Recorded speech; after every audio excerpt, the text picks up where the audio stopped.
Salman al-Farsi, what was his story? Salman al-Farsi was the son of the firekeeper. So his father taught him how to keep the fire going and whatnot. So he would go and take care of the fire and come back home. That's his job. They are priests of the fire. They're priests of the Zoroastrian or the Majus as we call them. So Salman al-Farsi would go to the fire and keep on lighting it up. He said, and he's narrating the story himself, he said on the way there, on the road there was a monk who had his small monastery. You know, the monks had a little cave, they have a monastery, and he would be worshipping, singing his hymns, praying all day and all night. And it intrigued me that this person has a different religion. And I passed by every day and I'd listen to his hymns, I'd listen to his chantings. And it was mesmerizing. And it attracted me. So one day I had the guts to basically go and ask him, can you tell me about your religion? And so the monk began to preach Christianity to Salman al-Farsi. And slowly but surely, Salman al-Farsi realized that what he's doing is idolatry, and what the monk has is a version of Tawheed and worship Allah and whatnot. So he became attracted to Christianity and he secretly converted. He secretly converted. When his father found out, his father locked him up with chains, prevented him from leaving the house, tortured him, because he's the priest. How can your own son convert to... So it's a big matter of shame. And attempted to exterminate him. So Salman al-Farsi managed to escape from his own house and run away to Syria, which is the land of Christianity. And the monk had already told... The monk had been executed because he converted the son of the priest, so they killed the monk. But the monk had told him that, go to such and such a monastery and you will find people of my thought. So Salman al-Farsi went there, and then to make a long story short, every time he went, he became the disciple, the main disciple of the monk, and the monk taught him how to worship. He remained a Christian. When each one died, he would tell him to go to another one. And this happened 4 times. When each one died, he would say, okay, now you go to this guy. So he went to that guy, and he went to... When he came to the 4th one, when the 4th one is about to die, listen to what he says. He says, but my companions who sent you eventually all over to me, my group of people, I don't know anybody remaining upon that understanding of Christianity. We're all gone now. This was the group that we had, but I don't know anybody left upon our understanding of Christianity. But you have come to a time when the promised one is about to come.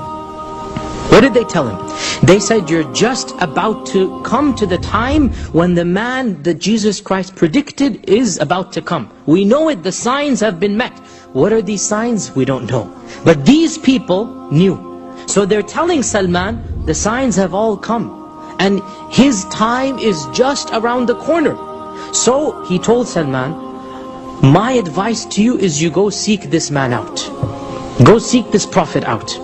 How? Where am I going to go? I will tell you 3 signs.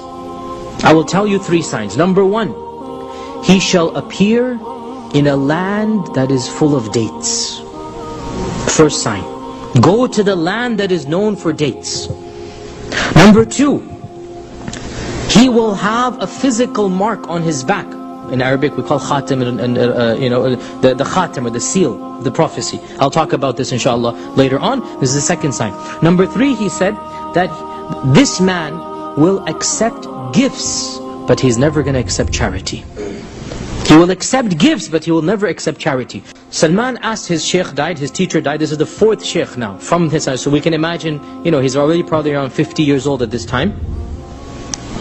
So he asks, what is the land that is the most well known for producing dates? He asks in Syria.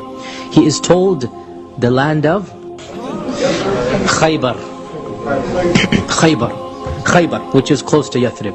So he asks around, who amongst you is going to Khaybar? How can I go to Khaybar? So he is told, there are Arab caravans that trade in Damascus here. Get one of the caravans and go to Khaybar. Now, Salman is a monk, he's a priest. He has no money, he has no prestige, he has no clan, he has no society.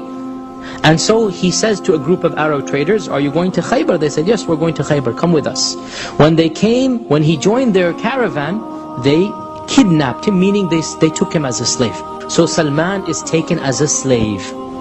And instead of ending up in Khaybar, he is sold to a group of Yahud who happen to live in Yathrib, which is later to be called Medina, because he had that sincerity.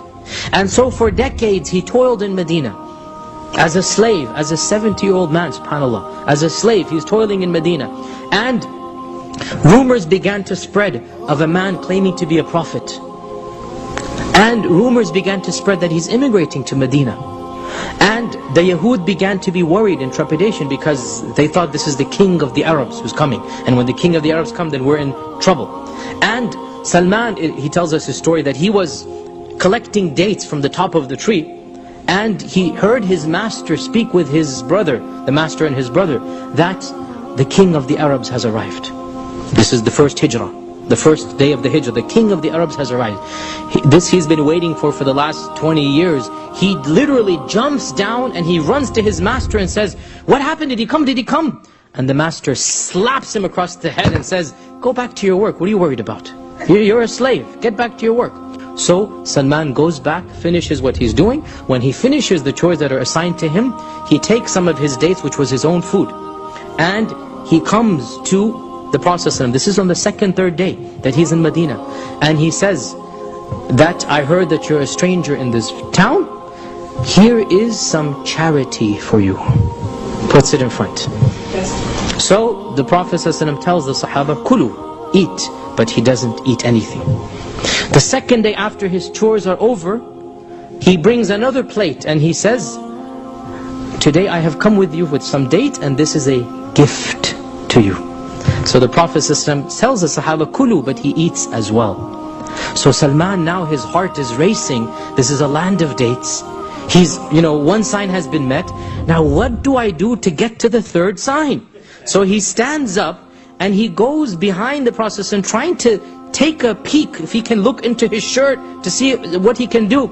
And when this old man goes behind the Prophet ﷺ and starts peering and peeking, the Prophet ﷺ understood. So he unbuttoned his shirt and he lowered it. He lowered it behind his back to literally show him the pigeon mark, the khatim. And when Salman saw this, he began crying and he began wailing and screaming. He came and he kissed the hands and the feet of the Prophet ﷺ, and he told him his whole story. And the Prophet ﷺ said, "We must help you for your freedom." And the people put a ridiculous price on him. When they knew the Prophet ﷺ wanted him, they said, "You must give us," I forgot now, is it 150 dates, 150 date trees. Date trees. Salman says, "Where can I get 150 date trees from?" So the Prophet ﷺ said, "Next time it's the season to plant the seeds, call me." So the Prophet ﷺ came with his own hands. He planted 150 of those trees, and within a year there was full trees. So he said, here's your ransom, Salman, you're free. And Salman became a free Muslim because the Prophet ﷺ paid for his ransom through that barakah.